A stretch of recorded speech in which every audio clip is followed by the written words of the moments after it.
الرحمن الرحيم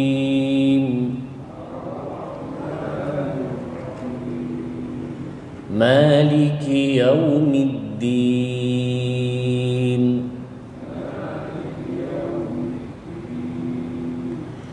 إياك نعبد وإياك نستعين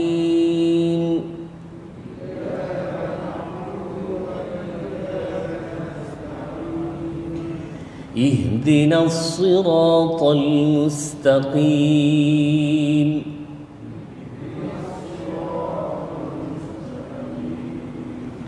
صراط الذين أنعمت عليهم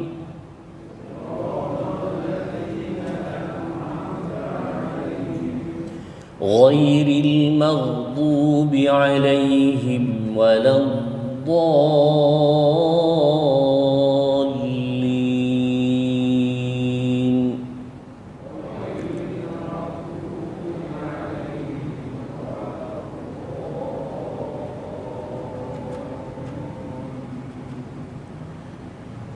بسم الله الرحمن الرحيم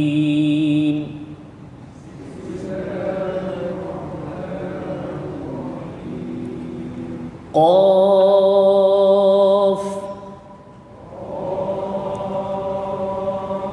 والقرآن المجيد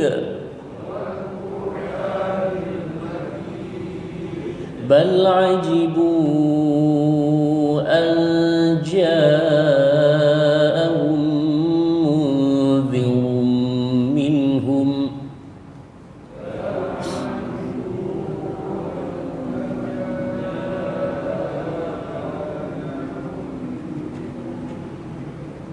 فقال الكافرون هذا شيء عجيب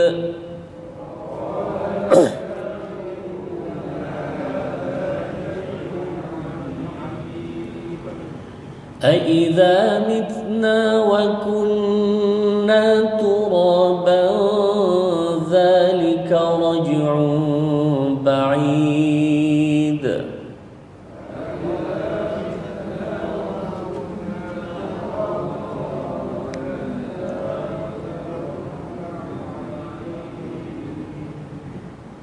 قد علمنا ما تنقص الأرض منهم وعندنا كتاب حفيظ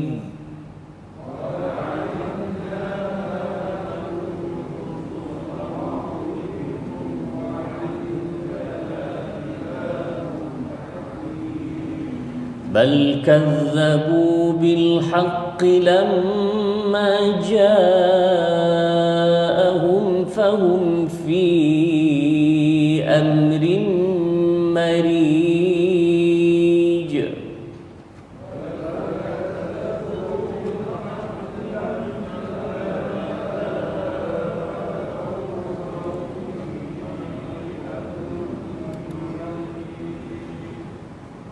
أفلم ينظروا إلى السماء فوقهم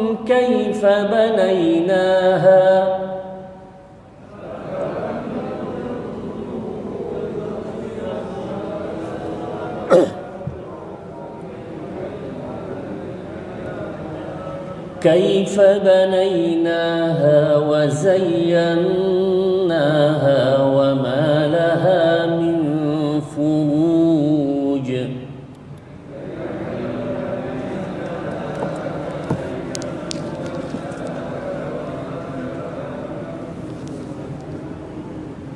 والأرض مددناها وألقينا فيها رواسي وأنبتنا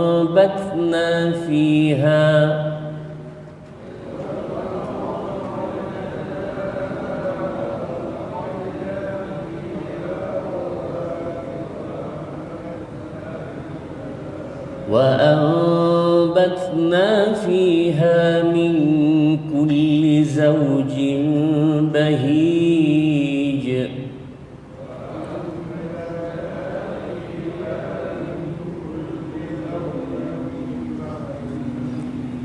تبصرة وذكرى لكل عبد منيب.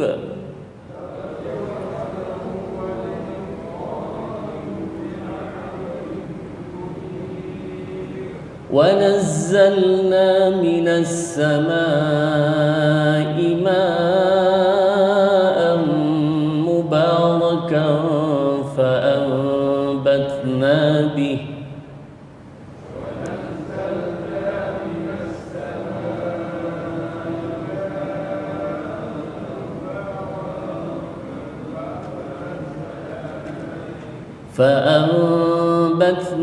به جنات وحب الحصيد.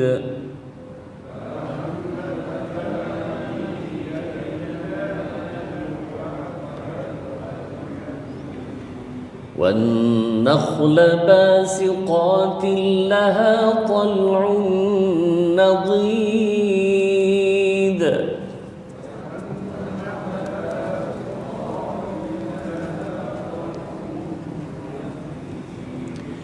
رزقا للعباد وأحيينا به بلدة ميتا كذلك الخروج.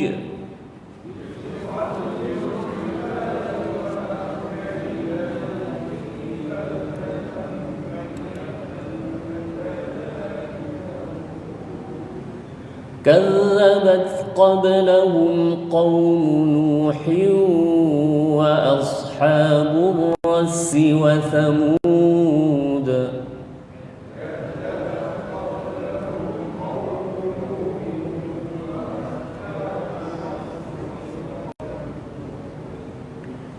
وعاد وفرعون وإخوان لوط.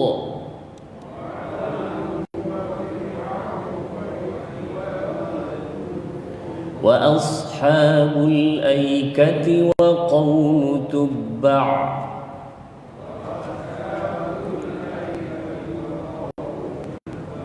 كل كذب الرسل فحق وعيد.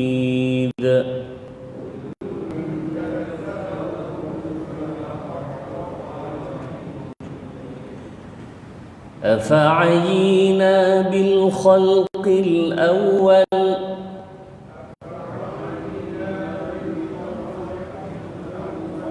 بل هم في لبس من خلق جديد.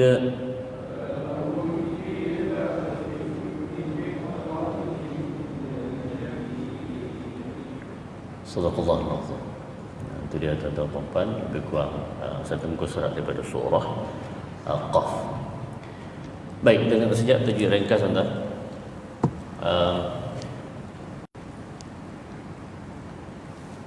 Yang pertama sekali Qaf. Qaf ini dibaca dengan huruf muqatta'ah ataupun huruf putus. Qaf. Cuba. Kalau jadi QAF dengan 6 harakat, dengan 6 harakat. Nama madnya pada tuan-tuan, mad lazim harfi mukhaffaf. Mad lazim harfi mukhaffaf. Mad lazim itu 6 harakat. Kemudian harfi huruf, ini huruf kan, sebiji saja ni, ataupun alif lam mim ke apa semua tak kira lah, yang penting huruf. Kemudian mukhaffaf adalah bentuk inilah dipanggil mukhaffaf. Kalau muthaqqal itu berlaku idgham. Di sini tidak ada berlaku idgham, maka dia jadi mukhaffaf. Kalau idgham berlaku idgham macam alif lam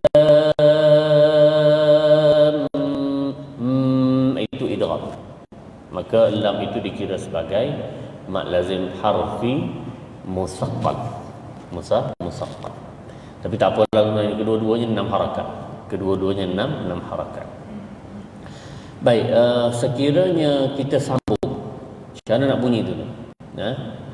Qaf tu wal Qur'anil Majid disambung. Baik. Sama sahaja tuan-tuan. Wakaf pun begitu, sambung pun begitu. Qaf wal Qur'anil Majid. Cuba.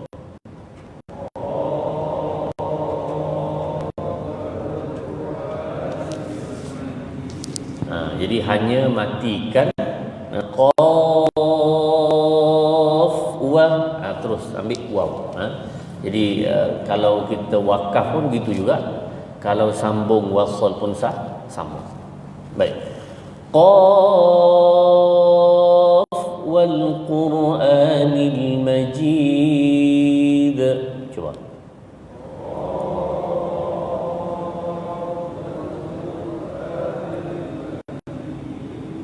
Baik. Jadi tuan-tuan, itu untuk tajuk ringkas kita. Kemudian Ustaz nak masuk sedikit tentang qiraat pada ayat nombor 1 itu juga ya. Yang kemudian ayat yang kedua tu ada sedikit. Baik.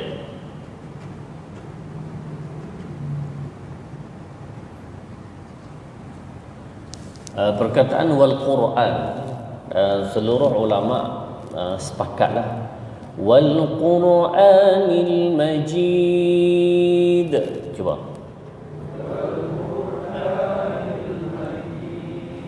Ulama-ulama qiraat lah, imam-imam qiraat membaca wal Quran semua sekali kecuali satu.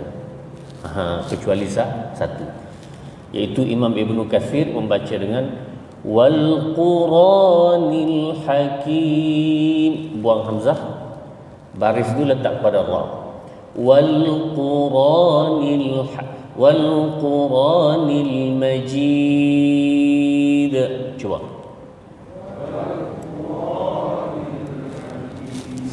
Jadi kalau kita tanya, boleh tak kita sebut Quran tu pergi ambil Quran, boleh tak?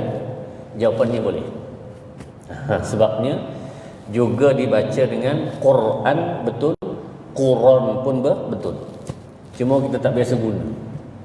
Ni nanti orang tanya, Pak Cik ambil ilmu sesat kat mana pula? Ni Quran betul sebenarnya tuan-tuan. Bacaannya Imam Ibnu Katsir, dan itu mutawatir daripada Nabi sallallahu alaihi wasallam. Jadi kalau tuan-tuan nak luaskan sedikit kita punya itu, boleh, tak ada masalah. Jadi ambil ini pertama sekali, bacaan ini sah daripada Nabi sallallahu alaihi wasallam dengan nama bacaan Imam Ibnu Katsir. Imam Ibnu Katsir dengan buang hamzah tersebut dan letak baris di atas ra. Boleh tuan-tuan? Itu satu. Kemudian begitu juga Imam Ibnu Katsir dan juga 5 orang yang lain, imam-imam yang membaca dengan perubahan di sini sikit saja. 2 tempatnya.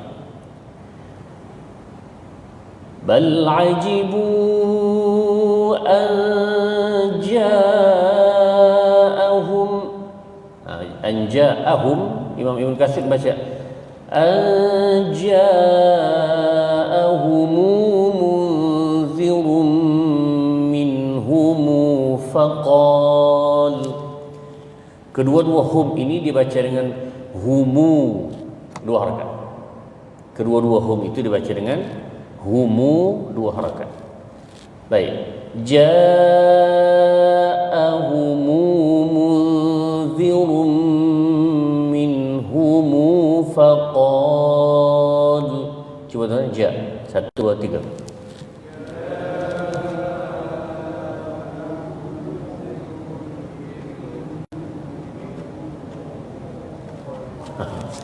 Baik tuan-tuan, kita rasa pelik tu sebab tak rasa je.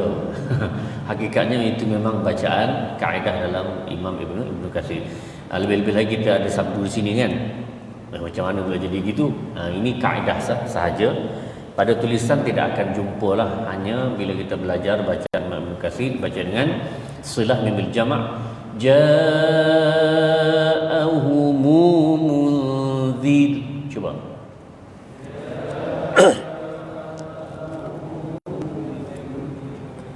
Minhumu faqal. Yang lain itu semua sama. Dalam ayat nombor 2 ini, yang lain semua sama. Itu saja berubah pada bacaan Imam Ibnu Katsir. Minta maaf tentang ini ni. Bal ajibu ni 2 harakat, 2 harakat saja. Bal ajibu an ja'ahum munzirun minhum faqal. Cuba.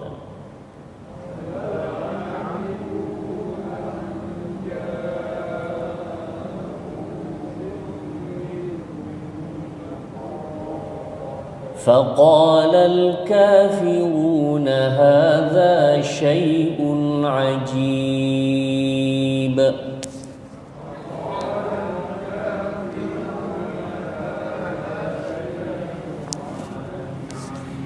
Itulah dia tuan-tuan, muslim-muslimat rahmatullah Allah sekalian. Nama bacaannya Imam Ibnu Katsir. Jadi kalau tuan-tuan nak guna perkataan Quran betul, Quran pun betul. Tapi kena ingatlah orang tanya mana tu? Bacaan Imam Ibnu Katsir. Dua-dua betul. Macam tuan-tuan kita biasa dengar perkataan Rasulullah ni uswatun hasanah kan? Uswatun hasanah itu dalam Al-Quran ada begitu, uswatun hasanah. Kemudian juga dibaca iswatun. Dua-dua betul. Kedua-duanya ada dalam bacaan Al-Quran. Cuma kalau kata iswatun hasanah, pelik. Orang tak biasa guna. Walau macam mana pun itu juga daripada bacaan yang benar dibaca oleh Nabi sallallahu alaihi wasallam. Baik. Jadi tak apalah kalau tuan-tuan boleh ingat yang qiraat ni, alhamdulillah. Kalau tak ingat pun maknanya kita telah belajar di sana ada bacaan yang lain dibaca oleh Rasul sallallahu alaihi wasallam. Kalau kita tanya makna berubah tak? Jawapannya tak berubah. Makna masih sama. Tinggal lagi kaedah bacaan yang berbeza sedikit. Baik. Subhanallah rahmat Allah sekalian. Qaf wal Quranil Majid. Dan demi Al-Quran yang sangat tinggi, sangat mulia. Bal ajibu an ja'ahum munzirun minhum. Bahkan mereka merasa hairan, yakni orang kafir, ketika mana datang kepada mereka seorang yang memberi peringatan, munzirun minhum, di kalangan mereka sendiri, yakni Nabi sallallahu alaihi wasallam. Faqala al-kafirun hadza syai'un ajib. Berkata golongan orang kafir ini perkara yang pelik. Aiza mitna wa kunna turaban zalika raj'un ba'id. Adakah bila kita mati kita jadi tanah hancur lebur dah, adakah kita akan dikembalikan semula? Qad alimna ma tanqusul ardu minhum. Sesungguhnya kami ini, yakni Allah Subhanahu wa taala, tahu apa yang berkurang bertambah dalam bumi, tahu berlaku minhum. Wa indana kitabun hafiz. Dan di sisi kami ada satu kitab ataupun tulisan yang terjaga dengan begitu baik. Tuan-tuan muslimat rahmatullah sekalian, surah Qaf ini adalah surah-surah yang termasuk dalam surah yang dimulakan dengan huruf. Mulai dari huruf ini ada 27 surah semua sekali. Alif Lam Mim Yasin Qaf Nun Hamim dan lain-lain lah. Jadi banyak surah-surah yang Allah Subhanahu wa taala mulakan begitu. Apa maknanya? Sebahagian ulama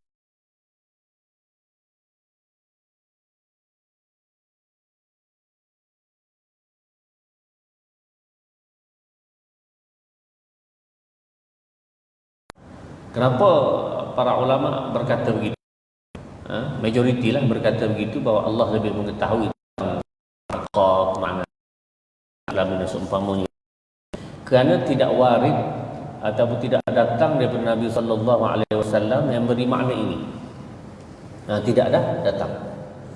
Maka kita pun kata, kalau begitu, kenapa pula sebahagian ulama ataupun minoriti di kalangan ulama yang cuba menterjemahkan makna ini Qaf, Alif Lam Mim Yasin dan seumpamanya itu, kenapa mereka ini memandai-mandai bila Nabi sallallahu alaihi wasallam tidak memberitahu?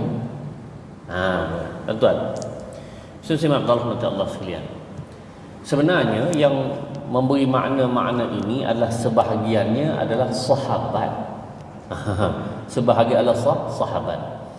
Bahkan di kalangan mereka itu adalah Ibnu Abbas radhiyallahu anhu. Ibnu Abbas. Siapa Ibnu Abbas?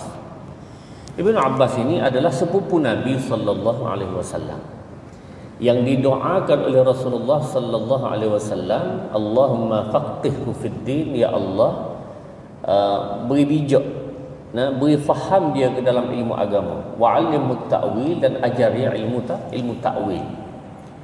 Jadi di atas kesan doa Nabi sallallahu alaihi wasallam ini, Ibnu Abbas telah menjadi ataupun digelar Abul Mufassirin, bapa kepada ahli tafsir. Bukan calon-calon orang lah. Dah lah sepupu pertalian darah itu satu. Yang kedua, dia adalah merupakan orang yang sangat alim dalam bidang ilmu tafsir, khususnya dengan sebab doa Nabi sallallahu alaihi wasallam. Ibnu Abbas dan Nabi ni tuan-tuan, dia Ibnu Abbas ni dikira sebagai sirarus sahabah. Sahabat ni ada dua golongan lah secara umumnya. Satu dia panggil kibarus sahabah. Kibarus sahabah ini ialah golongan yang hidup lama bersama Rasul. Hiduplah lama. Abu Bakar, Umar, Uthman, Ali, lain itulah kan? Yang hidup sempat dengan Nabi lah lama. Satu. Yang kedua ialah dia panggil sirarus sahabah. Sirarus sahabah ni yang hidup bersama Nabi itu sekejap. Dia panggil sahabat kecil. Dan Ibnu Abbas termasuk dalam sirarus sahabah. Kenapa? Dia lahir di Mekah 13 tahun sebelum Rasulullah hijrah.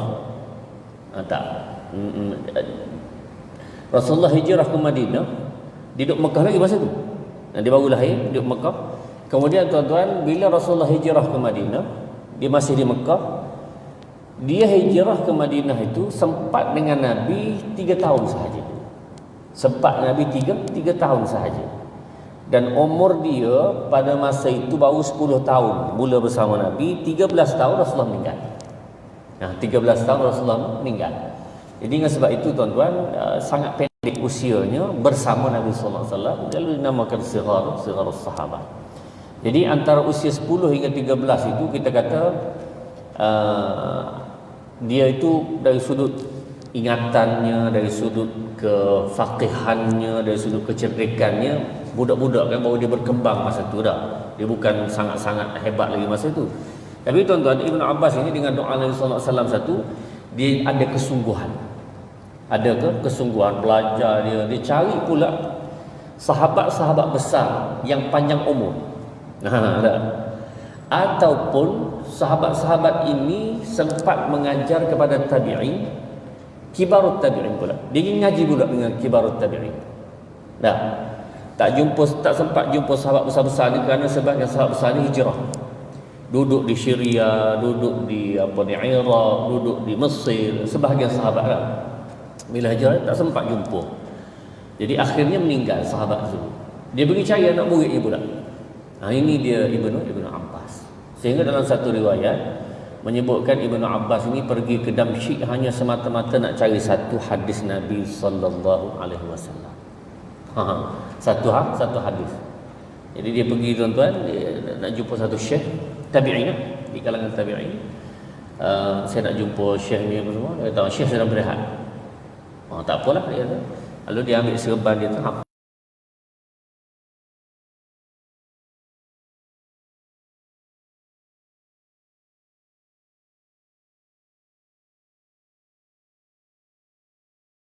Satu orang namanya dia kata Abdullah bin Abbas. Dia punya khadam tak kenal lah. Abdullah bin Abbas. Terkejut dia. Maka tuan-tuan terus dia tengok, kamu Abdullah bin Abbas? Ya, Masya Allah. Dia kata, kenapa kamu tak beritahu? Dia kata, Tuan Syekh tengah berehat.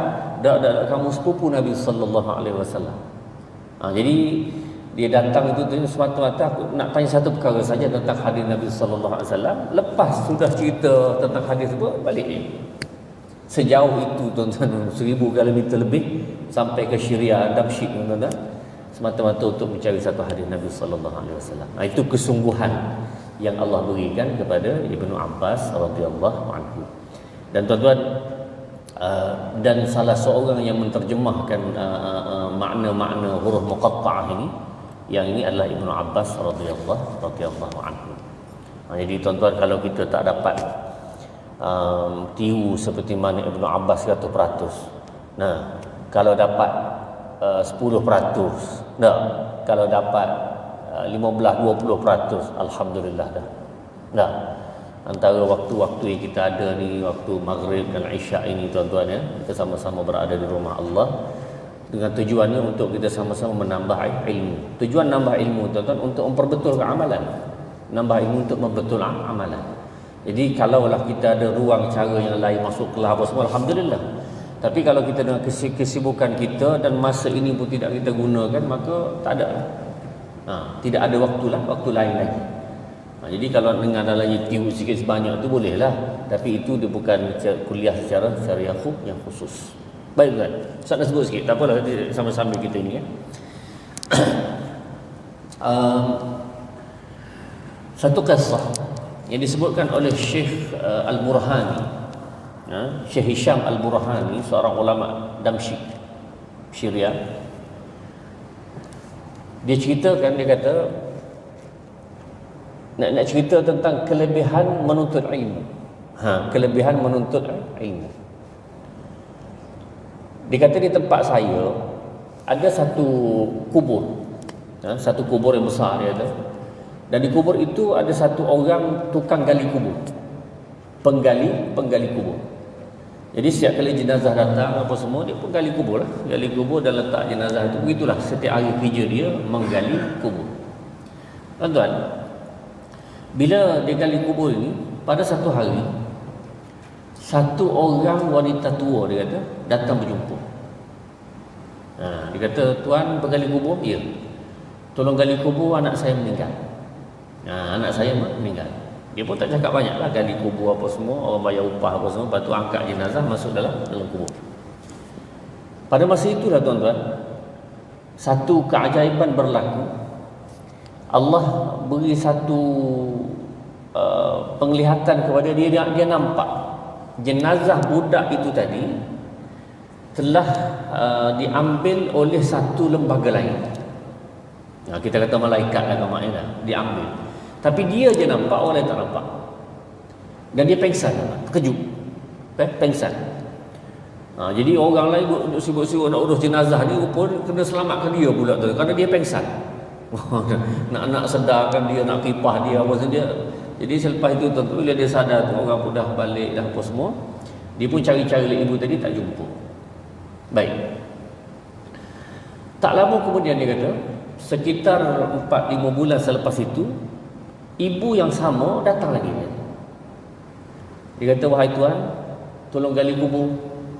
Kenapa? Kerana anak saya meninggal.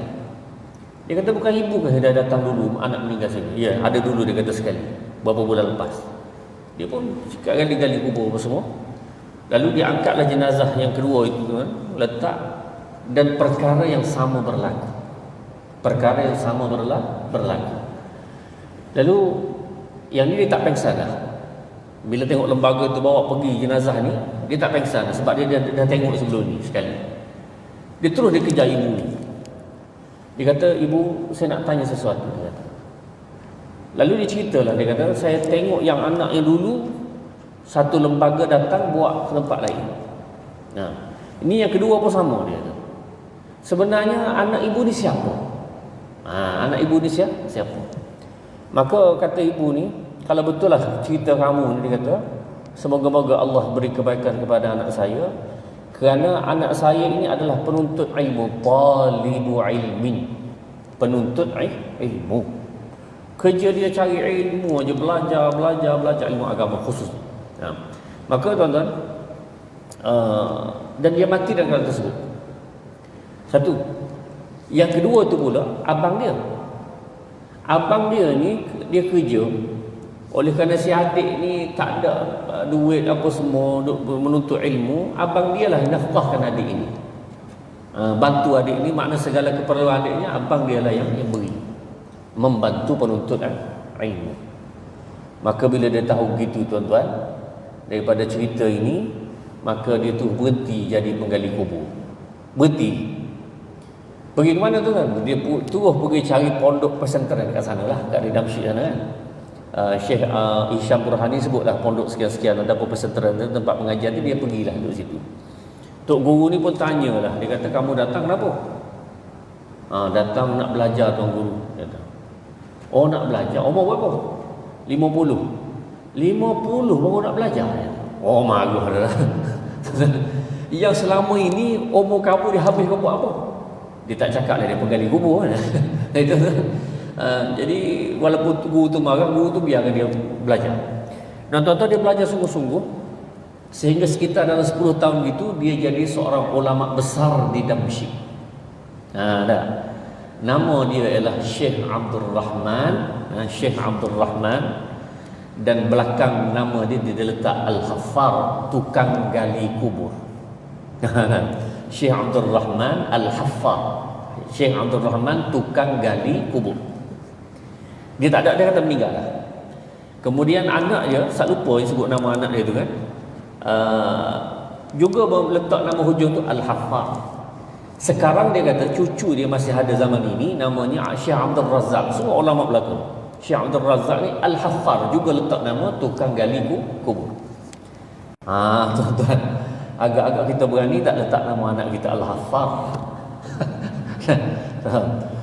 Orang cerita ni banyak buat cerita gali kubur adalah dah. Tu dalam astro atau apa semua dah. Tapi nak bagi tahu tuan-tuan, tujuan dia buat begitu adalah untuk mengingati peristiwa yang berlaku kepada tok dia itu, siapa nama? Syekh Abdul Rahman Al-Haffar. Jadi mudah-mudahan tuan-tuan, dengan walaupun kita ni tidak ramai apa semua, termasuk kita ni insya-Allah dalam masa seperti itu. Amin ya rabbal alamin. Jadi kesungguhan untuk menuntut ilmu tadi. Mudah-mudahan berlaku tidak. Baik. Wal Qur'anil Majid, dan Al-Quran yang tinggi, yang mulia. Dan sememangnya tuan-tuan, Al-Quran ini adalah daripada Allah Subhanahu wa taala, dan Allah menggunakan perkataan qasam itu ataupun huruf qasam itu, wal Quran, demi Al-Qurannya sungguh mulia, sungguh tinggi. Tuan-tuan, Quran ini adalah kalamullah, kata-kata Allah Subhanahu wa taala, al-munazzal ala Muhammadin sallallahu alaihi wasallam, yang diturunkan kepada Nabi sallallahu alaihi wasallam, al-mu'jiz, yang menjadi satu mukjizat. Kita kata Quran mukjizat, apa dia? Tuan-tuan, mukjizat Al-Quran ini adalah satu perkara yang menyebutkan seluruh benda dalam Quran itu. Quran ini menyebutkan seluruh perkara. Ma farratna fil kitabi min syai' wa nazzalna 'alaikal kitaba tibyanan. Kami tidak tinggal satu apa pun melainkan dalam Quran.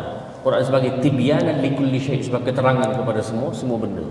Syaratnya manusia mengkaji, meneliti, mentelaah Al-Quran, dijumpa. Semua urusan hidup manusia ini, hatta cerita COVID ni, perubatan dia semua, kaji ada.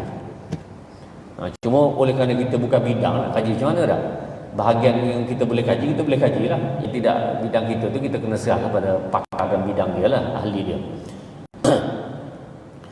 Al-muta'abbad bitilawatih, dan menjadi satu ibadat kalau dibaca Al-Quran wala satu huruf. Muta'abbad bitilawatih, kita baca Qaf wal Qur'anil Majid. Qaf itu satu huruf, 10 pahala. Man qara harfan min kitabillah falahu bi hasanah wal hasanatu bi asyri amsalha. Saya baca satu huruf, Allah balas 10 untuk satu huruf. Wa satu huruf, alif satu huruf, lam satu huruf, dan begitulah seterusnya. Kalau kita belajar ataupun mengaji hadis, dapat pahala tak tuan?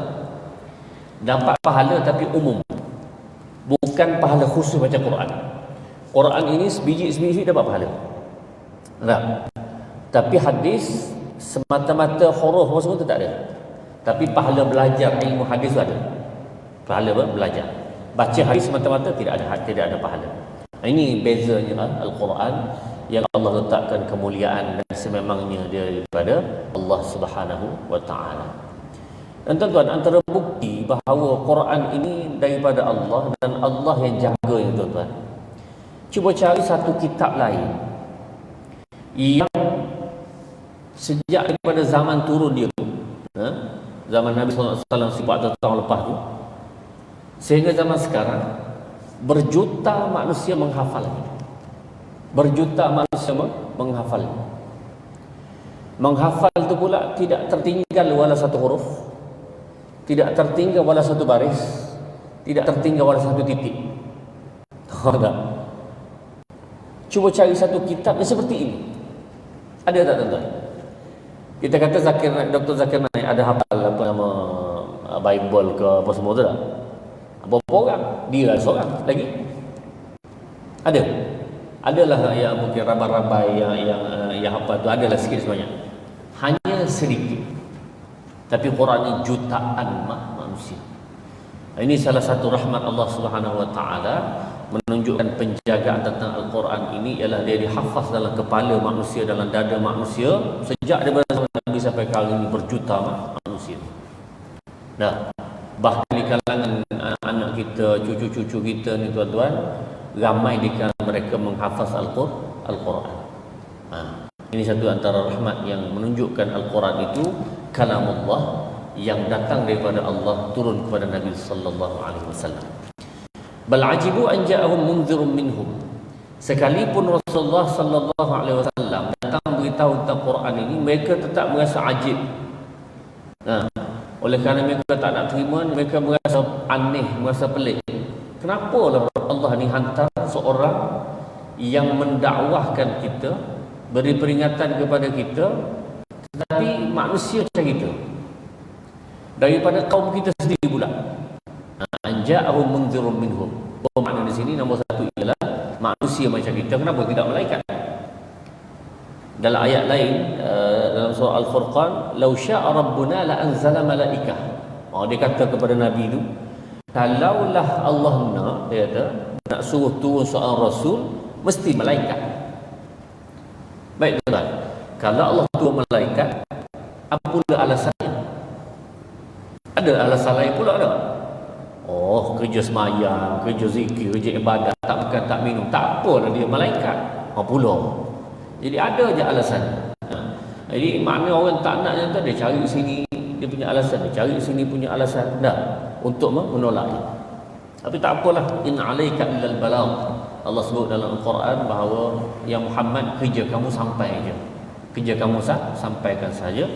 Faqala al-kafirun hadza syai'un ajib. Dan berkata orang kafir bahawa ini satu perkara yang pelik, tak masuk pada akal pada mereka lah. Aidza mitna wa kunna turaban dzalika raj'un ba'id.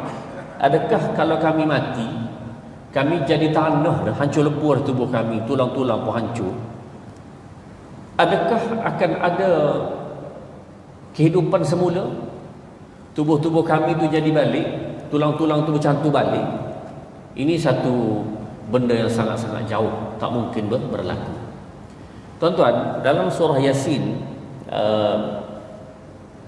apa ayat tu? Wahiya ramim qul hi alladhi ansha'aha awwal marrah. Apa kepala ayat dia? Umayyah bin Khalaf datang jumpa Nabi sallallahu alaihi wasallam, dia bawa tulang. Tulang tu dah repuk, dah patah semua sekali, rosak dah. Tak tahulah tulang orang ke tulang kuda ke tulang unta, tak tahulah, tapi dia bawa gimana. Dia tanya kepada Nabi sallallahu alaihi wasallam, "Ayuhyi hadzal 'idham ba'da an ramma?" Tulang yang hancur, rosak, binasa dah ni macam ni, hidup balik ke? Dia tanya Rasulullah, hidup balik ke ni? Dah. Samalah lebih kurang soalan ni. Maka Allah Subhanahu Wa Taala turunkan ayat surah Yasin. Qul, katakanlah Muhammad, yuhyiha alladhi ansha'aha awwal marrah. Ya, hidup balik. Tapi yang menghidupkan siapa dia? Yang mula-mula buat dia. Tulang itu akan jadi balik seperti mana asal.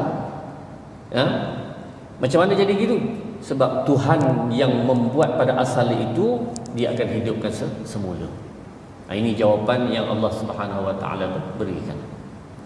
Dan tuan-tuan, dalam ayat ini mengukuhkan lagi perkara tersebut, Iaitu benda yang masuk dalam tanah berkurangkah, bertambahkah, apa semua dah jadi hancur lebur apa semua tu dalam pengetahuan Allah Subhanahu wa taala. Dalam pengetahuan Allah Subhanahu wa taala. Wa indana kitabun hafiz. Wa indana kitabun hafiz. Dan di sisi kami ada satu kitab, satu tulisan yang kami jaga begitu baik. Dan tulisan ini disebut orang-orang tentang Lauhul Mahfuz. Semua kejadian alam ini ditulis di situ lengkap. Nah, bila hidup, bila mati, bila bangkit, semua sekali ada sampai ke akhirnya. Jadi tuan-tuan, di dalam Lauhul Mahfuz ini Allah Subhanahu wa taala telah letakkan kita punya data tubuh kita ni. Sekalipun tubuh kita hancur lebur pun data itu masih ada.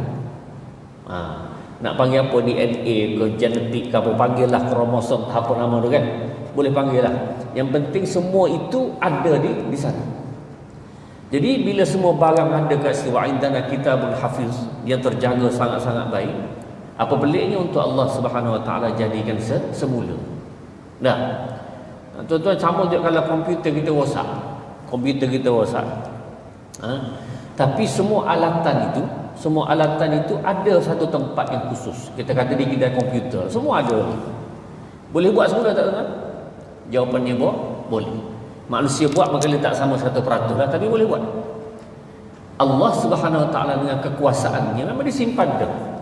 Kalau rosak, kalau hancur pun tetap ada. Sebab itulah tuan-tuan, Ustaz suka sangat kepada contoh individu. Seorang ustaz di satu ceramah dia lah.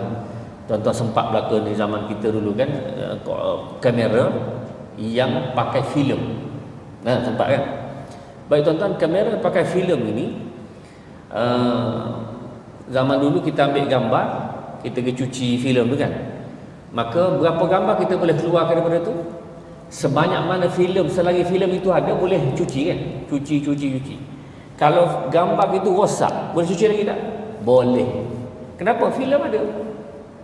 Budak-budak sekarang tak jumpa dah. Di zaman kita dulu sempat Kodak pun dah hancur, dah tak ada dah. Nak beritahu tuan-tuan, filem itulah yang ada di sisi Allah Subhanahu wa taala. Jadi kalau Luqman ini tak ada, Allah boleh jadikan 100 Luqman, 200 Luqman boleh. Tak ada masalah. Kenapa? Filemnya ada di sisi Allah Subhanahu wa taala.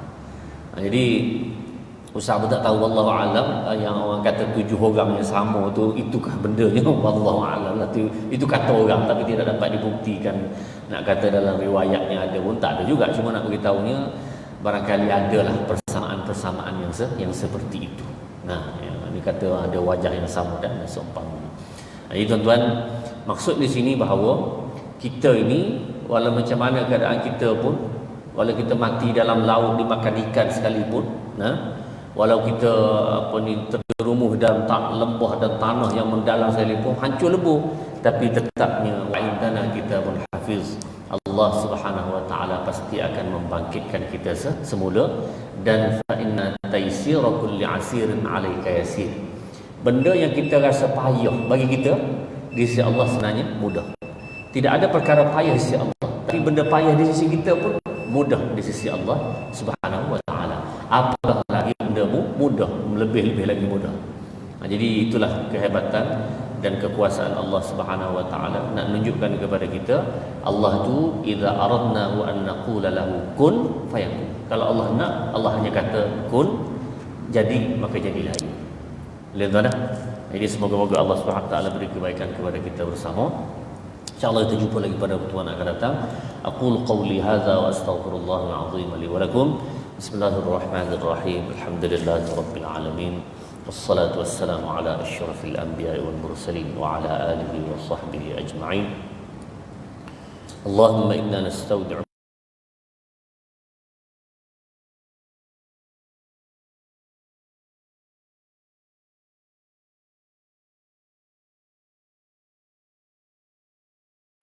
wala tunsina, dan jangan biarkan kami lupakan ilmu ini ya Allah. Wa sallallahu ala sayyidina Muhammad wa ala alihi wa sahbihi wasallam walhamdulillahi rabbil alamin. Taqabbalallah.